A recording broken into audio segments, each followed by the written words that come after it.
Je m'appelle Anya, j'ai 36 ans. Voici mon fils Dimitri. Il a 16 ans. En mai, il aura déjà 17 ans. Il souffre de microcéphalie et d'une maladie chromosomique sous forme mosaïque. Sa tête est comme un œuf. La partie supérieure est plus petite que la partie inférieure. On le voit bien. Habituellement, avec la microcéphalie, les enfants souffrent beaucoup de maux de tête car les os sont petits alors que le cerveau grandit. Nous avons été épargnés par cela. Et une maladie chromosomique, mais sous forme mosaïque, cela peut être simplement des personnes porteuses, des personnes tout à fait saines qui sont simplement porteuses de cette maladie. C'est juste un ensemble de chromosomes dont une moitié est allée sur l'autre. Elles se sont croisées. Et même là, on ne peut pas dire que c'est précisément cette maladie qui influence son état, parce qu'il y a en plus tout un tas d'autres choses. Ici, il y a une atteinte du système nerveux central, un nystagmus et un retard du développement psychoverbal et moteur. Tout allait bien, toute la grossesse s'est déroulée parfaitement. Après sa naissance, on a constaté que son périmètre crânien était inférieur à son périmètre thoracique, contrairement au nouveau-né où il devrait être supérieur. Et tout de suite, il n'a pas crié. Ils l'ont emmené en réanimation. Quand un enfant spécial naît, bien sûr, à la maternité, ils vous disent tout de suite que de très grandes difficultés vous attendent dans la vie. Parce qu'on voit déjà visuellement que l'enfant est lourdement atteint et ils proposent qu'il y ait une possibilité, tout simplement l'abandonner. Non, nous n'y avons même pas pensé avec des larmes brûlantes. La première chose qui vient à l'esprit, pourquoi cela m'arrive-t-il? Pourquoi les autres ont-ils des enfants en bonne santé? Et pourquoi moi, si jeune? J'avais 19 ans quand je l'ai mis au monde, en bonne santé. Et c'était bien sûr moralement difficile, sans doute, mais mes parents, tous mes proches m'ont beaucoup soutenu moralement. Je ne peux pas dire que ça a été super difficile pour moi. Je ne peux pas dire ça. C'était difficile pour moi, surtout au début avec tout ça, les hôpitaux. J'ai vu aussi des enfants atteints de microcéphalie qui sont vraiment très gravement atteints et qui souffrent beaucoup. Ils restent allongés et ils sont constamment tourmentés par des maux de tête. C'est-à-dire qu'ils se nourrissent par sonde et il se peut qu'ils ne voient pas. Ici, le cerveau est comprimé par la boîte crânienne sans savoir quelle zone est touchée ni quelles seront les conséquences. Certains ne voient pas, certains restent allongés et il y a des enfants qui vont absolument bien, ils ont juste un léger retard de développement. Mais ensuite, avec les années, ils rattrapent tout cela. À l'âge scolaire, tout est rattrapé et ils mènent une vie normale et épanouie. Peut-être qu'en approchant de sa première année, nous avons compris qu'il ne serait probablement ni physiquement ni mentalement comme les autres. Parce qu'à 1 an, il pesait 5 kilos, donc il était tout petit. En taille, il était vraiment... À 1 an, il mangeait déjà de tout, absolument tout. On lui donnait tout parce qu'on pensait qu'il ne mangeait pas assez, il était si maigre. Puis cette prise de conscience est arrivée. China, ou comment l'appeler? Comment peut-on ne pas les aimer? Tous ces enfants, ces adultes, ces petits, ils sont si sans défense, si amicaux, ils aiment tout le monde. Ils ne savent probablement pas qu'il y a du mal dans ce monde. Dima va être embrassée par l'ours. Les petites mains, les petites mains.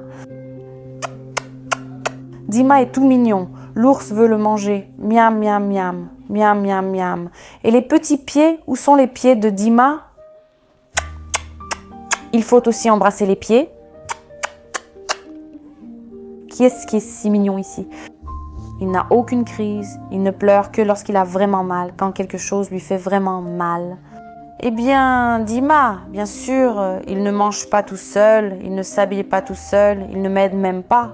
Dima reconnaît visuellement sa maman et son papa. Il connaît et reconnaît tout le monde, y compris nos voisins, avec qui nous sommes très proches. Il réagit, mais ne peut ni s'asseoir, ni se tenir debout seul. Il arrive juste à se redresser sur un coude et rester assis un moment. Rester allongé en permanence, on ne peut pas regarder le plafond sans fin. Il aime tout découvrir, il adore les hochets, il aime les jouets bruyants. Dans son lit, il les manipule tout le temps, il joue avec, il les jette hors du lit. Il bouge, il se retourne. Avec Dima, le plus difficile dans les soins, c'est l'aspect physique, parce qu'il faut sans cesse le soulever. Même le bain, il faut rester debout, penché et tout faire comme ça. Physiquement, c'est seulement sur le plan physique que c'est le plus difficile. Je le fais même dans le bus, dans tous les magasins. Essayez donc de vous approcher d'elle, enfin de Dima, et elle vous griffera en plus. Oui, c'est son petit garçon. Regardez comme elle est, vous voyez? Elle est comme ça. Elle s'est méfiée, Lisa. Tout va bien. Personne ne touche à ton Dima. Les gens autour de nous, et alors qu'ils regardent. Il est un peu différent visuellement des autres. Il ne marche pas comme tout le monde, il ne s'assoit pas non plus. Et alors, ce n'était ni un maniaque, ni un meurtrier. Il n'a volé à personne. Pourquoi aurais-je honte de mon enfant? Juste parce qu'il ne plaît peut-être pas aux gens, c'est tout. Je prends ça calmement. Nous ne l'avons jamais caché. Il mange de tout chez nous. La viande. Dima aime la viande. Je m'occupe d'un enfant handicapé, de mon petit Dima. Je ne travaille pas officiellement. C'était dur, je suis restée longtemps chez moi. J'ai dû renoncer à beaucoup de choses parce que je venais juste de finir mes études. J'aurais pu continuer mes études. Il y avait beaucoup de projets, 1 million, avoir Dima. Mes parents étaient jeunes, que j'allais passer mon permis de conduire, que j'allais entrer à l'université et tout ça. Oui, c'est possible. Maintenant, en regardant en arrière, je me rends compte qu'on aurait pu faire tout ça même en ayant un enfant comme ça. Parce que j'étais vraiment jeune. J'avais de l'énergie, mais pour une raison ou une autre, je me suis refermée sur moi-même ou quelque chose comme ça. J'ai sûrement pensé devoir me consacrer totalement à mon enfant et non à moi-même. Mais maintenant, notre vie est complètement différente. Je peux absolument tout me permettre aujourd'hui. Nous ne restons pas chez nous. C'est le plus important pour moi, ne pas rester à la maison. Je n'ai pas de temps libre. Le soir, je m'effondre sur le canapé. Parfois, je me dis, non, mince, on n'a même rien à manger. Mais tant pis, on va acheter des raviolis, on va manger et tout ira super bien. Mais au moins, tout le monde est content. Sans Dima, je fais partie de l'association Nadejda, l'association des personnes handicapées Nadejda. J'y suis bénévole et parfois Dima peut même être à la maison, mais j'y vais au centre sans lui. Actuellement, mon mari est en arrêt maladie depuis longtemps. Parfois, il restait avec lui. Ou bien ma mère, mon père, ma belle-mère, les voisins aussi, ils sont tous toujours prêts à aider, à tout moment c'est possible, tout le monde aide à s'occuper de lui. Je le répète sans cesse, il ne faut jamais s'oublier. Avant tout, il y a toi, maman. Une maman en forme, c'est un enfant en bonne santé et heureux.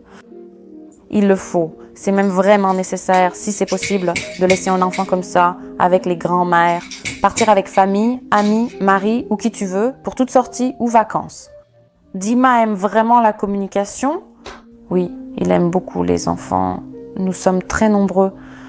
Nous sommes une grande famille. Nous sommes tous proches. Il y a des petits-enfants chez eux, ils l'adorent. Ils courent toujours vers lui en premier. Ils aiment ça. Dima a beaucoup de jouets. Chez lui, on peut dessiner. Il monte dans son lit et le touche, lui aussi. Il a tellement ri qu'il en a eu le hoquet.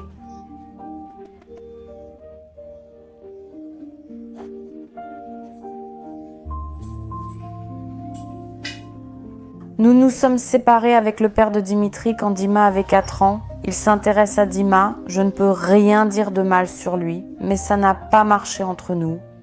Je me suis mariée avec mon mari actuel, Alexandre. Il a adopté Dima, donc nous sommes une famille à part entière.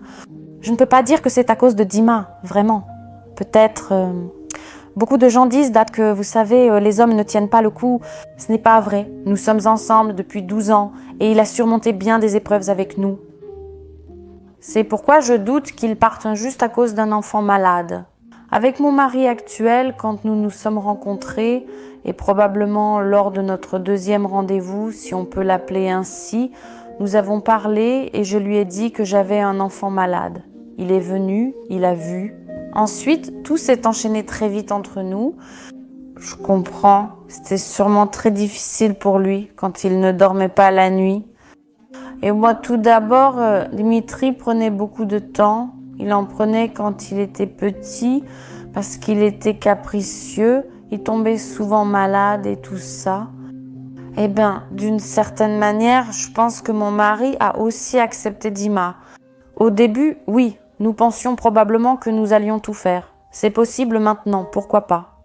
Mais ensuite, tout cela disparaît rapidement. Quand tu acceptes tout cela, alors tu continues à vivre ta vie et l'enfant a sa propre vie.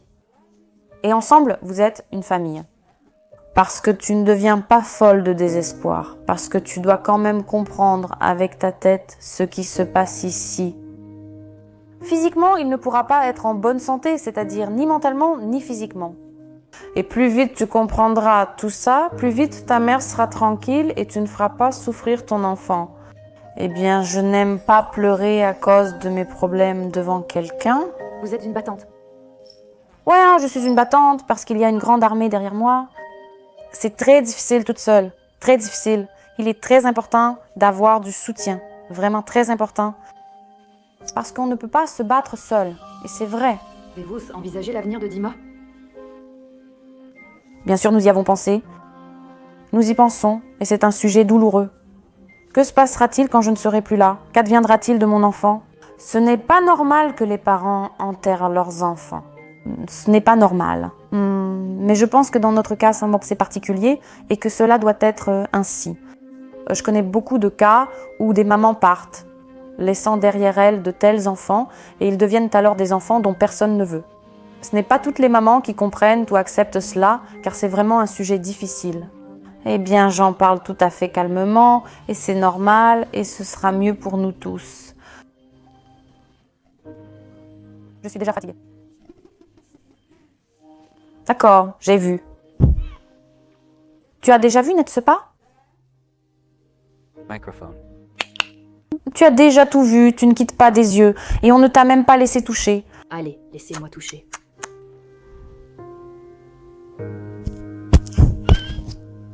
Être la maman d'un enfant avec un diagnostic de microcéphalie et une maladie chromosomique, forme mosaïque, eh bien je ne trouve rien de compliqué là-dedans. Quand on a le soutien de ses proches, rien n'est impossible. L'essentiel, c'est de rêver, de vouloir et d'avancer vers son objectif et d'aimer, bien sûr, ces petits rayons de soleil. Il est juste un peu spécial.